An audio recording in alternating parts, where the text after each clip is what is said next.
Everyone, मैं प्रियंका एक बार फिर से आप सभी का स्वागत करती हूं आपके अपने YouTube चैनल पर। तो कैसे हैं आप सभी? I hope you all are doing well. आज की इस वीडियो में हम बात करने वाले हैं, काफी इंपॉर्टेंट वीडियो आप सभी के लिए ये रहने वाली है अगर आप रियल एस्पिरेंट हैं सीटेट के। इस वीडियो में हम यही चर्चा करने वाले हैं कि किस तरह से मैंने अपना सीटेट पेपर 2 क्लियर किया था फर्स्ट अटेम्प्ट में, वो भी बिना कोचिंग के। विदाउट कोचिंग मैंने फर्स्ट अटेम्प्ट में किस तरह से सीटेट एग्जाम 2 क्लियर किया है। हालांकि मैंने सीटेट 1 भी दिया था, वो भी मेरा क्लियर हो गया था, बट वो तो वैसे ही दे दिया था।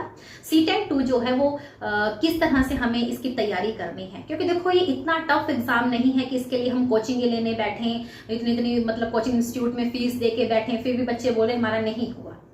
ये जो सीटेट एग्जाम है ये एलिजिबिलिटी टेस्ट है हमारा, ठीक है, एलिजिबिलिटी टेस्ट है।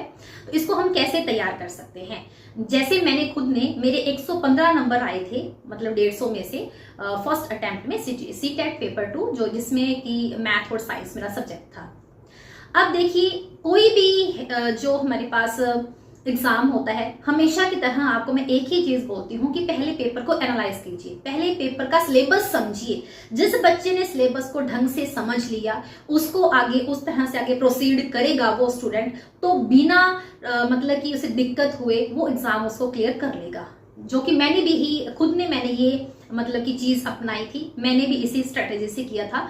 अब ये अपनी स्ट्रेटेजी मैं आप सभी के सामने शेयर करने वाली हूँ। आई होप ये आप सभी के लिए बेनिफिशियल होगी। आप लोगों ने आगे अगर एग्जाम देने हैं तो आप जरूर इस चीज के ऊपर काम कीजिएगा, जरूर आपको इसके ऊपर मदद मिलेगी।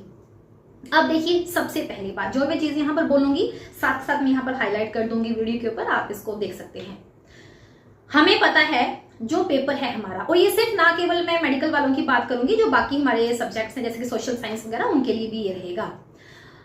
अब सिलेबस की बात करते हैं। टोटल मार्क्स जो है हमारा सीटेट का, वो टोटल कितना है? 150 मार्क्स, जिसमें से हमारे पास कितने सब्जेक्ट्स आते हैं? सबसे पहले सीडीपी आता है, ठीक है। सीडीपी जो है 30 मार्क्स की आती है। लैंग्वेज पेपर 1 ये भी 30 मार्क्स का ही है। लैंग्वेज पेपर 2 ये भी 30 मार्क्स का है। फिर इसके बाद ये तो हो गए हमारे पास 90 नंबर। फिर हमारे पास आता है सब्जेक्ट, जो कि हमारे पास मैथ्स या साइंस है। मैथ और साइंस को मिलाकर 60 मार्क्स, तो टोटल कितने हो गए? 150 मार्क्स हो गए। अब हमें प्रिपेयर किस तरह से करना है? अगर ढंग से आप लोगों ने सिलेबस को देखा होगा, एनालाइज किया होगा, तो एक चीज, अगर कोई बच्चा एक सब्जेक्ट भी ढंग से पढ़ लेगा ना, और वो एक सब्जेक्ट कौन सा है? सीडीपी है, चाइल्ड डेवलपमेंट एंड पेडागोजी। क्योंकि ये ऐसा सब्जेक्ट है कि अगर इस सब्जेक्ट के ऊपर भी आपने पकड़ कर ली तो आपका एग्जाम जो है आसानी से क्लियर हो जाएगा। जो मैंने खुद ने ये टेक्निक अपनाई थी, क्योंकि देखो सीडीपी अकेला ऐसा सब्जेक्ट है जो सभी सब्जेक्ट के साथ मिलकर आ रहा है। सीडीपी अकेले में कितने मार्क्स कैरी कर रहा है? ये 30 मार्क्स कर रहा है। उसके बाद पेपर 1 की बात कर लीजिए, मतलब लैंग्वेज पेपर 1 हो गया, लैंग्वेज 2 हो गया, इनमें भी सीडीपी आती है। क्योंकि लैंग्वेज पेपर 1 में 30 मार्क्स है, तो 15 नंबर जो है वो 15 कंटेंट कैरी करेगा, 15 नंबर पेडागोजी करेगा। सेम इसी तरह से लैंग्वेज 2 में भी 15 नंबर जो है वो कंटेंट के होंगे, 15 नंबर पेडागोजी के होंगे। तो सीडीपी में तो सीडीपी है ही है, बट इसके अलावा बाकी सब्जेक्ट के साथ भी पेडागोजी आ रही है। और फिर अगर हम बात करते हैं मैथ और साइंस की, तो इसमें भी 40 मार्क्स का कंटेंट रहेगा, 20 मार्क्स की हमारे पास पेडागोजी रहेगी। जो मैंने खुद ने ये टेक्निक अपनाई थी और इस चीज को समझा था। अब क्या करें? अब इसके बाद ये आता है कि जिस बच्चे ने, जैसे मैंने क्या किया था, मैंने पहले कुछ नहीं किया, मैंने पहले पेपर को एनालाइज किया। एक मैंने PYQ निकाल के देखा, तो वहां पर मुझे समझ में आई कि हर सब्जेक्ट के साथ, चाहे वो लैंग्वेज पेपर 1 है, लैंग्वेज 2 है, सीडीपी है, चाहे वो मैथ साइंस है, इन सभी के साथ सीडीपी आ रही है।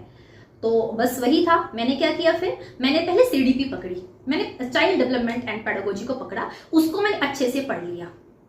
इतने अच्छे से पढ़ा कि उसको मैंने खुद से, कोई कोचिंग नहीं मैंने ली, उसको अच्छे से समझा। क्योंकि आप बीएड में भी पढ़ के आते हो यही चीजें, वही चीजें वहां पर आती हैं। उसको अच्छे से पढ़ा, PYQs लगाए, और बस फिर क्या था, अगर पेडागोजी की आपकी तैयारी होगी, मतलब आप सिर्फ पेडागोजी की अगर मैं बात करूं तो 80+ मार्क्स कैरी कर रही है पेडागोजी आपकी सीटेट में, और पासिंग मार्क्स कितने चाहिए हैं? 90 मार्क्स चाहिए हैं, ठीक है। तो इसी तरह से जब हमने सीडीपी अपनी तैयार कर ली, तो बाकी हमारा जो सब्जेक्ट होता है, जैसे मैथ्स एंड साइंस, वो शुरू से हम पढ़ते आ रहे हैं, ये तो है नहीं कि हमें उसमें से कुछ भी नहीं आता है।